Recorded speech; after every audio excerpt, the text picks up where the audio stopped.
د نن ورځې درې مهم او تازه خبرونه د سلام په وړاندې کولو سره یو ځل بیا درته یو نوی ویډیو ته ښه راغلاست وایم.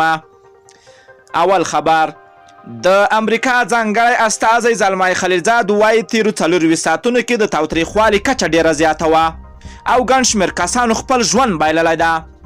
خلیلزاد وایي افغانان غواړي چې د بین الافغاني خبرې ژر تر ژره پیل شي. خلیلزاد پر ټولو خواو غږ کوي چې تاوتریخوالی کم او د ملکیانو ژوند ته پام وکړي. دوهم خبر، اسدالله خالد طالبانو له امریکا سره تر هوکړې وروسته جګړه شدیده کړې ده. د ملي دفاع وزارت وایي طالبانو پر خپلو ژمنو عمل نه ده کړی او د دغه ډلې خوشي شوي زندانیان بیرته د جګړې لیکو ته ستانه شوي دي. د ملي دفاع سرپرست وزیر اسدالله خالد نن په کابل کې وی غونډې ته د خبرو پر مهال ویلې افغان حکومت پر ژمنو عمل کړی ده، د طالبانو زندانیان خوشي کړي دي او اورکمې مراد کړی ده او بین الافغاني خبرو ته یې بشپړ تیاری نیولی ده، خو طالبانو جګړه نوره هم سخته کړې ده. خالد وایي طالبان له امریکا سره تر هوکړې وروسته نه یوازې ده چې تاوتریخوالی کم کړی نه ده بلکې د دغه ډلې بریدونه د تیر کال په پرتله ډیر شوي دي. د ملي دفاع سرپرست وزیر وویل د سولې ته تیار دی خو تر څنګ د سولې لپاره جګړې ته هم ادامه ورکوي. خالد د طالب زندانیانو په اړه دا هم وویل چې د دغه ډلې خوشي شوي بندیان بیرته د جګړې لیکو ته ستانه شوي دي چې ان ځینې یې وژل شوي هم دي.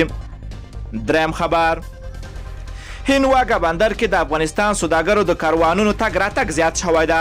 د هندي رسنیو د راپورونو له مخې له هغه ورځې چې پاکستان افغان سوداګرو ته د واګه بندر له لارې له هند سره د سوداګرۍ اجازه ورکړې ده، 14 لارې په دې لاره هند ته ننوتلې دي.